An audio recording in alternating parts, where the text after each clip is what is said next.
Just before we get started with the video today, I do want to mention another channel I host called Mega Projects. It's a channel all about mankind's greatest achievements, where I take a deep look at incredible buildings, projects, structures, and more. Whether it's the world's most impressive skyscrapers, the International Space Station, or Chernobyl's new sarcophagus, I cover it all. New videos come out a couple of times a week on Mega Projects, so if you think it could be for you, please do head on over and subscribe. There is a link below, and let's get into it.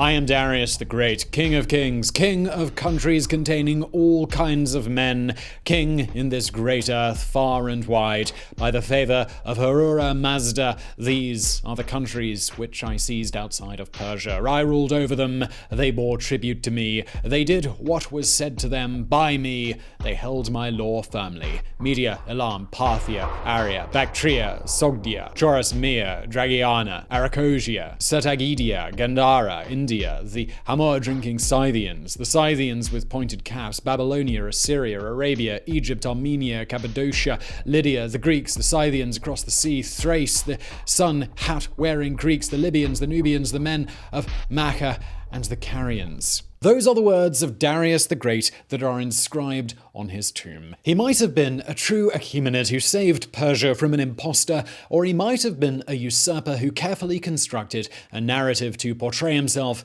as the rightful ruler. Either way, he became the most powerful king in the history of Persia. The many lands under his domain not only represented the Achaemenid Empire at its largest extent, but up until that point, the largest empire the world had ever seen.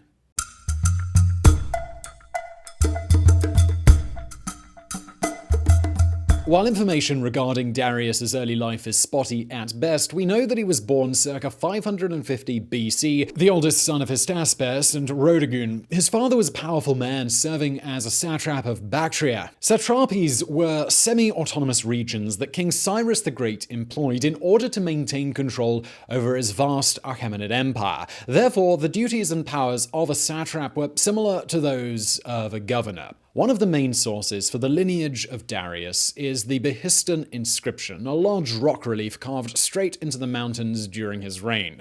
In it, the Persian emperor traces his roots all the way back to Archaemenes, the legendary ancestor of all the Achaemenid kings. Darius was the son of Astapsis, son of Arsames, son of Ariamnes, son of Teispes, who supposedly was the son of Archaemenes. Teispes was also the father of Cyrus I, from whom the main lineage of Persian kings was established. That was the point where the family tree splintered into two branches, and it wasn't until Darius became king and married into the family of Cyrus the Great that the two separate lines were reunited once again. Or as the inscription says, 8 of my dynasty were kings before me, I am the 9th. 9 in succession, in 2 lines, we have been kings. At least that is what Darius wanted everyone to believe. There are still lingering doubts surrounding the veracity of his lineage. Some scholars think that all of this was simply propaganda on behalf of Darius to establish himself as a blood relative of the previous kings and therefore the rightful ruler of Persia. He took the throne by force, so it wouldn't have been surprising for someone else to come forward and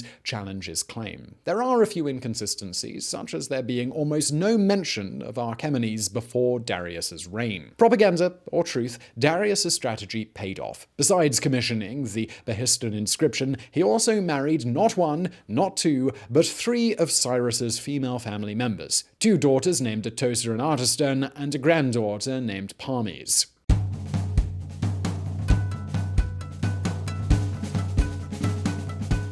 Darius's rise to the throne of Persia is presented to us in detail by good old Herodotus, so expect a fair bit of myth and hearsay here. After the death of Cyrus the Great, his son Cambyses II became the new king in 530 BC. He reigned for 8 years, time during which he had several conquests in Africa and helped expand his father's empire. He died from a battle wound in 522 BC, and since he had no sons, his heir was his younger brother, Bardia, also called Smyrna, murderous by the Greeks. According to the Behistun inscription again, the man who took the throne was not Bardia at all, but rather a man named Gaumata, who was a Magian, a priest of Zoroastrianism. This claim was also supported by Herodotus, who said that Cambyses had his real brother killed in secret. Only a few people knew of this treachery, among these being one of Cambyses' stewards named Patazithes, who had a brother named Gaumata who looked a lot like Bardia. When the king left to fight in Syria, the two Magian siblings orchestrated the plot to take the throne, with Gaumata posing as Bardia. By the time word of the conspiracy reached Cambyses, he was already far away on a military campaign. He began making his return back to Persia, but he perished on the way, and thus Bardia or Gaumata or whoever he was became the new king. He was a popular king too. Although he only reigned for a few months, he won over the people in his empire by decreeing that all nations under his dominion would be exempted from tribute and military service for 3 years. The first to suspect that the man sitting on the throne was an impostor was a nobleman named TopTenz. He had his suspicions confirmed by his daughter, who was one of the king's wives. TopTenz had her checked to see if her husband had ears, because the Magian known as Gautama had previously had his ears cut off as punishment. She wrote to him that the king did not, in fact, have ears, thus confirming to TopTenz that this new ruler was an impersonator. He shared his findings with a few other nobles who also had their own suspicions. They brought other trustworthy men into their confidence, among them Darius. They were 7 men in total, and they pledged to overthrow the usurper. Their plan was rather simple: gain entry to the king's private chambers and slay him. They knew that the palace guards were unlikely to stop them from gaining access due to their high standing, and they were right. They managed to enter the royal court without much effort, before being approached by the eunuchs who carried messages to the king. At that point, the 7 nobles pulled out daggers and started stabbing them, afterwards making their way into the king's chambers. They were fortunate. Both Magian brothers were inside. However, they had heard the screams of the eunuchs and had time to arm themselves. 2 of the noblemen were injured during the fight, but they still managed to kill and decapitate the usurpers. Afterwards, they took to the streets shouting about what they did, showing off the heads and rallying other Persians to their cause. Indeed, many others took up arms and began killing all the Magian priests that they encountered. Herodotus notes that this day later became an important festival for the Persians, known as the Massacre of the Magians. Now that the usurpers had been dealt with, there was a new question that needed to be answered. Who would rule Persia? Obviously, one of the 7 would gain kingship, but which one? TopTenz ruled himself out, as he had no desire to lead. The rest debated, and they decided on what they believed to be a fair method of selecting the new monarch. They would all travel outside the city and mount their horses. The winner would be the one whose horse first neighed at sunrise. Whether or not this was a just method proved to be irrelevant, because Darius decided to cheat. He walked up to his horse groom named Abaz and told him to come up with a trick so that his horse would neigh on command. Abaz did as instructed and devised one of 2 schemes, depending on the source, both involving a mare that caught the eye of Darius's horse. In one version, the groom simply brought the 2 horses together at a meeting place the night before. He allowed them to mate, and the next day, when the horse went back there, he became reminded of the good times and neighed. The other version of the story is a bit more disgusting, but probably also more reliable. According to Abaz, he rubbed the mare's genitals with his bare hands. Then, when he wanted to make the male horse neigh, he simply brought his hand up to the animal's nose and let him sniff it. Whatever method was employed, it worked, and Darius's horse was the first to neigh at sunrise. The other noblemen did not catch on and pledged their allegiance to Darius, the new King of Kings, ruler of the Achaemenid Empire.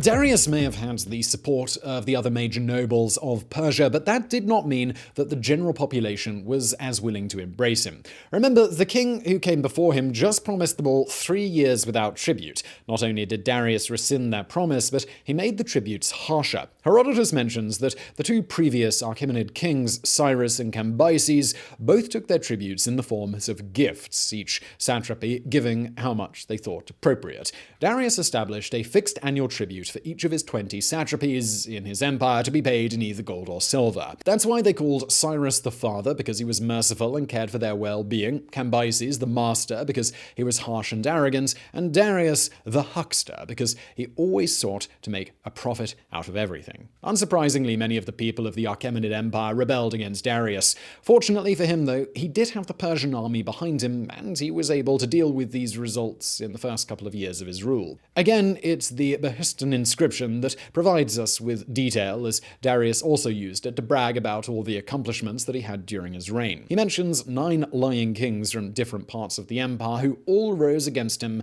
and were defeated. Of all the rebellions, the one in Babylon proved to be the most troublesome. A man identified in the Behistun relief as Nidintu-Biel gained the kingship of the satrapy and proclaimed himself to be Nebuchadnezzar III, son of Nabonidus, the last king of the Neo-Babylonian Empire. Darius took the Persian army and marched on Babylon, but found a city with a strong army and tough defenses that would not yield so easily. Seemingly, the Achaemenid emperor risked losing the war were it not for an extreme plan devised by a general named Zopyrus. Zopyrus was the son of Megabyzus, one of the 7 noblemen. One day, he walked into Darius's camp with his nose and ears cut off. When the king asked him who had done such a thing, Zopyrus replied that he did it to himself. His plan was to pretend to be a deserter in exile and infiltrate the Babylonians. It worked. Zopyrus was, after all, a high-ranking officer, so his knowledge would have been valuable to the Babylonians, who had no doubts that his mutilations were clear signs that he had fallen out of favor with Darius. They accepted him and gave him an army, and Zopyrus even gained a few victories against the Persian forces to help convince them that he was on their side. Once he completely fooled the Babylonians, he opened the gates to the city, and the Persian army rushed in and crushed the rebels. For his sacrifice, Darius made Zopyrus satrap of Babylon and gave him one of his sisters in marriage. Another notable event from that time was the death of Interphrenes, one of the 7 nobles, by the order of Darius himself. Before they all pledged their loyalty to one of their own, they made a pact specifying that the other 6 would be able to visit the royal court whenever they pleased, unannounced, except when the king was in his bedroom with one of his wives. One afternoon, Interphrenes did just that, but was sent away by 2 officers because the king was indisposed. Angered by this refusal, Interphrenes pulled out his scimitar and punished the 2 men by cutting off their ears and noses. When Darius heard of this, he began fearing that Interphrenes might be plotting against him. He had Interphrenes and all the men of his household imprisoned with the intention of executing them. The nobleman's wife came to the court and wept and lamented and pleaded with Darius, who eventually allowed her to select one family member whose life he would spare. Surprisingly, she did not choose Interphrenes or any of her children, but rather her brother, reasoning that she could get another husband, she could have more children, but she could not have another sibling because her parents were dead. Darius agreed with her reasoning, so the brother was saved, while Interphrenes and his boys were put to death.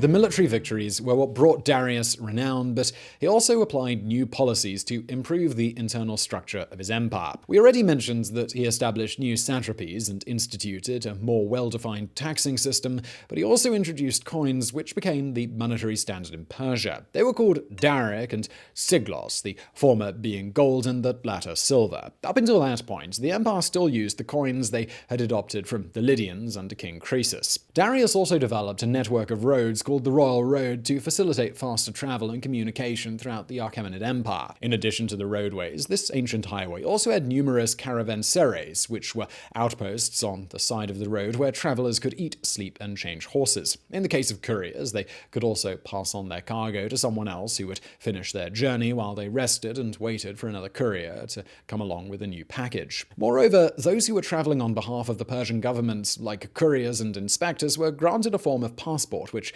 entitled them to food rations. Herodotus also had high praise for this innovation, saying that there is nothing in the world which travels faster than the Persian couriers. He also said that they are stopped neither by snow, nor rain, nor heat, nor darkness from accomplishing their appointed course with all speed. And a few thousand years later, this became the unofficial motto of the United States Postal Service. To improve stability in his empire, Darius borrowed a page out of the Book of Cyrus and allowed religious freedom to the conquered kingdoms and the tribes under his domain. Even though Zoroastrianism was the state religion, and in multiple inscriptions Darius praised Ahura Mazda, the supreme deity of this religion, he did not persecute those who held different religious beliefs and occasionally even took part in some of their rites. Darius was also a prolific builder. His crowning achievement was the city which he founded, which he then turned into the new capital of his empire, Persepolis. Inside the city, there was the palace complex, which included a grand construction known as the Apadana. It was an audience hall where Darius received his most esteemed guests who came to bring tribute to him. The city of Susa, though it had been settled thousands of years prior, also became one of the shining beacons of the Persian Empire under Darius, who built another palace complex there and used it as his second residence.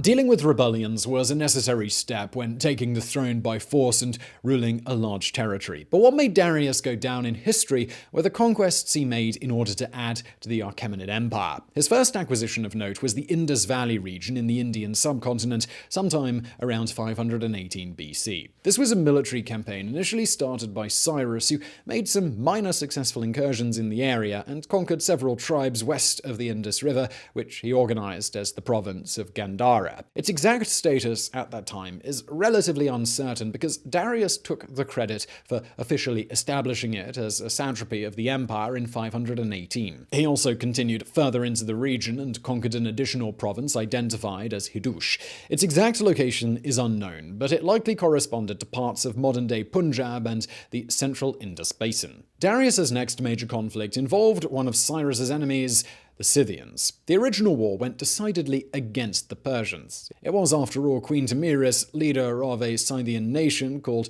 the Massagetae, who defeated and killed Cyrus in battle. In 513 BC, Darius took his army and marched from Susa, first targeting Scythian regions located in modern-day Eastern Europe along the coast of the Black Sea. Of particular mention here was Mandrocles of Samos, the chief builder whom Darius commissioned to construct him a bridge of boats so that his army may cross the Bosphorus and Dardanelles Straits and reach Europe. Darius was ready for battle. However, the Scythians were not very interested in giving him one. They were nomads, and most of the land they held consisted of the barren Eurasian steppe, so they saw little sense in fighting and dying to protect it. Instead, the Syrian king, Ion Thyrosus, enacted a scorched earth policy. He got his best riders to engage and then run away from the Persian army, thus leading them on a chase, while the rest of his forces made sure that the enemy found no food or water on their course.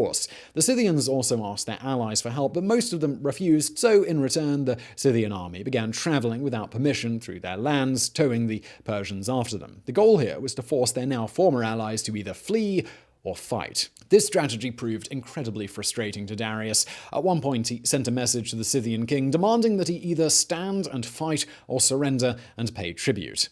Ion Thyrosus refused, giving the reason we mentioned before. They had no towns or planted lands, and therefore had no fear that one would be taken or the other wasted. He did mention that there was one thing the Scythians would fight to protect: the graves of their ancestors. If Darius desired battle, he should find them and try to destroy them, and then the Scythians would attack. That being said, the Scythians did become more aggressive and started launching minor skirmishes on the unsuspecting Persians and preying on small scouting parties. Darius' Scythian campaign ended not with a bang, but with a whimper. Eventually, the Achaemenid emperor realized that it just wasn't worth it to keep pursuing the Scythians forever, continuously losing soldiers to sickness, starvation, and the occasional skirmish. He opted to take a small victory. In the end, he gained some territory, worthless or not, and the inscription on his tomb did mention multiple Scythian people as among the ones who brought him tribute.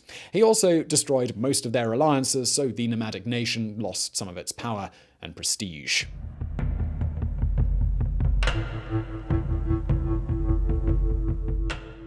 For the next decade or so, Darius was concerned with internal matters. If anything of note did happen, we don't know about it because there was a 13-year period with little to no chronological evidence. Presumably, the empire was safe, which allowed Darius to focus on construction projects and other activities to develop his empire. There were still minor confrontations alongside the edges of the empire to strengthen the borders, but these were handled by his generals. It wasn't until 499 BC that a new crisis arose with the Ionian revolt. Ionia was a region that corresponds to the western coast of modern-day Anatolia, which was then occupied by Greek city-states. They had originally been conquered by Cyrus, and now they decided they'd had enough. In fact, the revolt was mainly incited by one man named Aristagoras. He was the tyrant of the Ionian city of Miletus, which in decades past, before being conquered, was considered perhaps the wealthiest of all Greek cities. In 499 BC, he tried to capture an island city-state called Naxos. He failed completely and then started fearing that he would be removed as leader of Miletus. Therefore, Aristagoras felt that the only way to stay in power was to rebel against the Persians. At first, he managed to gain the support of the people of Miletus. Afterwards, he was joined by the other Ionian cities after he had banished or killed their tyrants. This was starting to look like a half-decent army, but to ensure success, Aristagoras still needed allies from among the strongest Greek factions. When it came to matters of war, the first choice was obvious. Aristagoras went to Sparta to seek an alliance, but he was turned down by King Cleomenes I, who felt that he couldn't spare his army at the time. Afterwards, Aristagoras went to Athens, who did agree to fight alongside the Ionian cities, as did the city of Eretria. In 498 BC, a large force of Greek soldiers, mainly Athenians, marched on Sardis, the former capital of the Kingdom of Lydia and one of the most important cities of the Achaemenid Empire. They burned the city, and when word of this reached Darius, he swore vengeance on them and instructed a servant to tell him 3 times each night at dinner, "Master, remember the Athenians." After Sardis, the Greeks went to Ephesus, but by then the Persian army had had time to catch up to them. The two sides met in battle, and the Persians won. The Athenians, seeing that the Persians were perhaps not the easy pushovers that Aristagoras promised, they went back home, leaving the revolting Greeks to fend for themselves. As far as Aristagoras was concerned, he didn't even fight at Sardis, choosing instead to remain in Miletus. Herodotus, who described him as a man of no high courage, said that when the tide started turning, Aristagoras took his army and fled to Thrace, but was killed by the Thracians in combat. Even without Athenian support, the Ionian cities performed better than expected. It took 6 years for Darius to get all the regions back under his control. Afterwards, it was time to remember the Athenians. Up until that point, the Persians left the mainland Greek cities alone, but now Darius had a promise to keep. In 492 BC, he launched the first Persian invasion of Greece. However, he did not lead the troops, leaving that task to his son-in-law, Mardonius. He had some victories against Macedonia and Eretria, but was ultimately defeated in 490 BC at the Battle of Marathon. This is the battle that spawns the famous legend of Phidippides, the soldier who ran all the way from Marathon to Athens to inform them of their victory and then promptly died of exhaustion, thus inspiring the modern marathon race. Darius was not prepared to accept defeat. Instead, he began raising another army, but was delayed by a revolt in Egypt. He fell ill and died in late 486 BC, approximately 64 years old. His ambition of punishing the Greeks was taken up by his son and successor, Xerxes, who would go on to launch a new invasion and fight the Greeks, including 300 very determined Spartans. But, well, that's a story for another day. And I really do hope you enjoyed this video. Please do hit that like button if you did. Also, please do check out that channel I mentioned at the beginning, Mega Projects, which I'm going to link to below. And thank you for watching.